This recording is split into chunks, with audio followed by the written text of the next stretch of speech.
Hey friends, I was advised by one of the many Porsche protagonists I've had the pleasure with over the coming days to go up to Santa Clarita Porsche on this wonderful sunny Sunday. Shit, it's raining. A little bit. Yeah, to visit ünStock, which is a brand-specific Porsche modification meet. And I had the pleasure of meeting Mr. Vu from Porsche Club of America. And thank you for just giving me 2 minutes of your time. You run around like an ant on a hot plate because you have things to do here.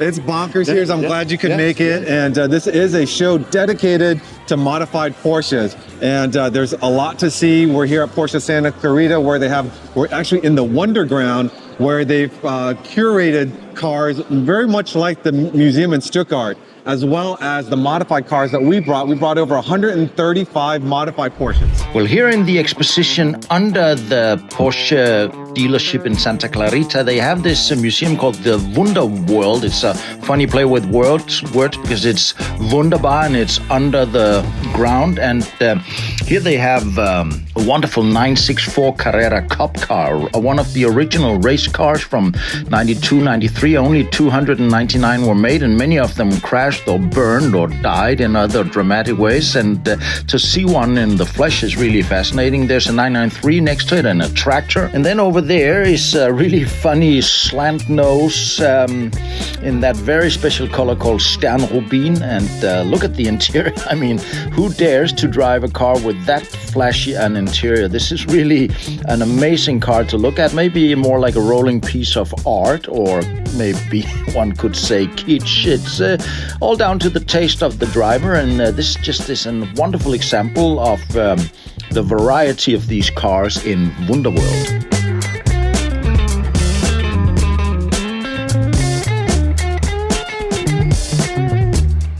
This is amazing. I have this very car on my wall in my bedroom in a big 2-meter square poster. Now I see it in reality.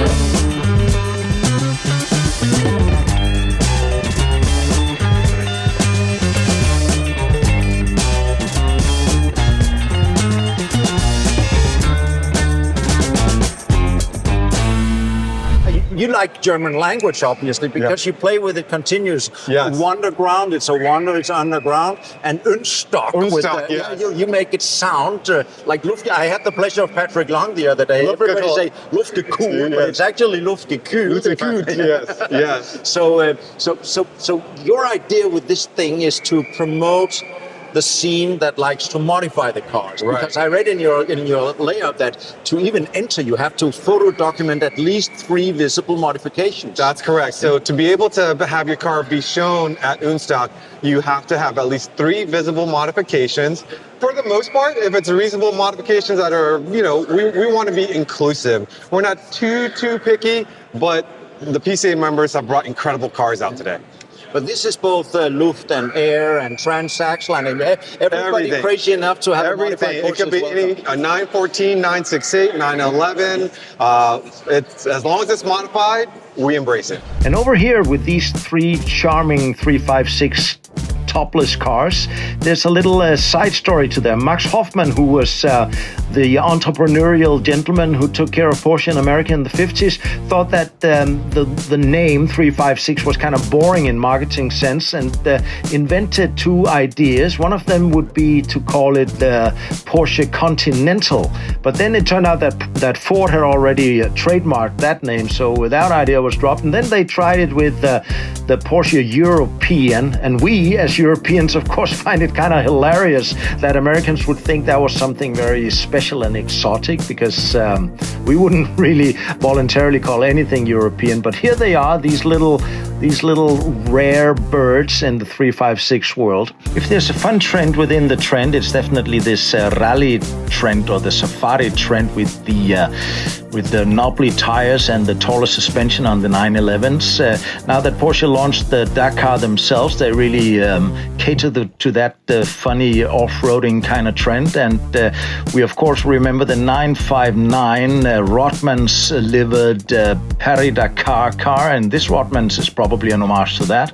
Being able to cater to the specific client's weird wishes has always been like a trademark of Porsche. And back in the day with this 964 and the G models. It was called Porsche Exclusive Manufaktur or Porsche Sonderwunsch, and today we call it PTA's paint to sample. But the idea is that if you want a Porsche and you want to go the extra mile and have your own specific custom-made interior, you can have it if you have the pennies to pay for it. And sometimes you just run into a number of cars with these wonderful special colors, and once they're put on expose like this side by side, it just makes you smile, and it shows how versatile and diverse the Porsche community is. And then of course I get an extra little giggle when I see a royal purple. That's the same color as my own car. I can't help looking at this funny Slant-Nose behind you. You know that specific color is called Sternrubin in German? Ah, yeah, I did not know that. Ruby stone. Ruby stone, Yeah. Oh, wonderful. I'm going to take a tour around the ground, but just tell me, because I run into this all the time. I see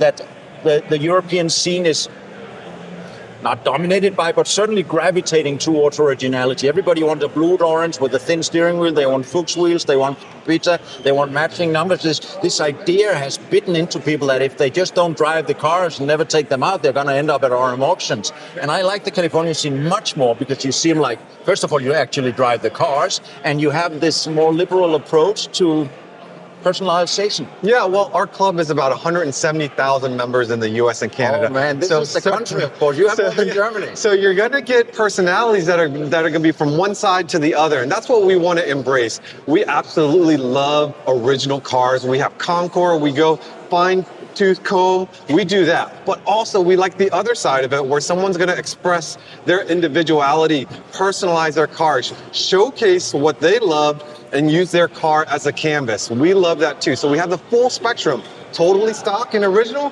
to wild, crazy custom. Backdating has been a trend or a thing for quite a while.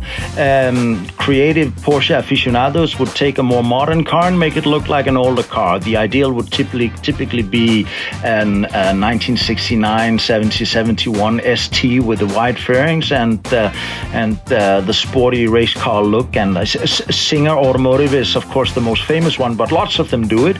And they often source the base car from the 964 range because it's modern enough to be functional and classic enough for to have the lines. But this one is a new take on it, something that I haven't seen before. This is an ST lookalike, or at least an F generation lookalike, but based on a 997. I mean, that really gives you modern car performance in a classic car look. I'm guessing we're going to see more and more of that constellation, but this was definitely a first for me. What do you drive yourself, Vu? You must have a company car. Come on. Well, I wouldn't call it a company car, but I'm a car guy as well. I dreamt of having a Porsche as I was a 4-year-old little kid, and my goal was to have one by the time I was 30. It was such a lofty goal. Fortunately, I was able to get my first Porsche when I was 28. I actually drive a 1987 M491 Turbo Look cab. That is also modified. Not crazy modified, but it's lowered. It's got special Fuchs wheels. It's got roll bar. It's got seats. I actually track it, as you say. PCA members, we drive our car. Today, it's been torrential rain, but all the cars are here. All the people are here. Yeah, wonderful. Doesn't matter. We're going to drive it and we're going to enjoy it. I'm a fan of all of you, but I like to end on the note of Magnus Walker. He didn't invent it, but he certainly popularized it. Get out and drive. Get out and drive, and we'll see you there. All right. I put my hand in the frame, Mr. Vu. Thank you very much. We'll have the handshake up here. Thank you for your time, and good luck on everything. And I'm pretty sure it's going to clear up in a minute, because this is not the way I remember California. I know. But either way, we're going to have fun. So enjoy yourself. And if you ever find yourself in the United States or Canada, look up Porsche Club of America. We'd love to host you. The Porsche 993 RSR race car is beautifully vulgar and voluptuous in its forms and shapes, and especially in this wonderful harlequin paint scheme. But look at this comparison. If you think that the RSR is wide arched and big hip, then go check out this Rauwelt. Rauwelt is a Japanese designer really taking the 993 to the extremes, and it's just amazing to see one standing here. If you're curious, go Google Rauwelt. That's really, Porsche design in its extreme. Another significant trend that we see more and more, both in the European scene and apparently also here in the California scene, are these Overlander types based on early Cayennes.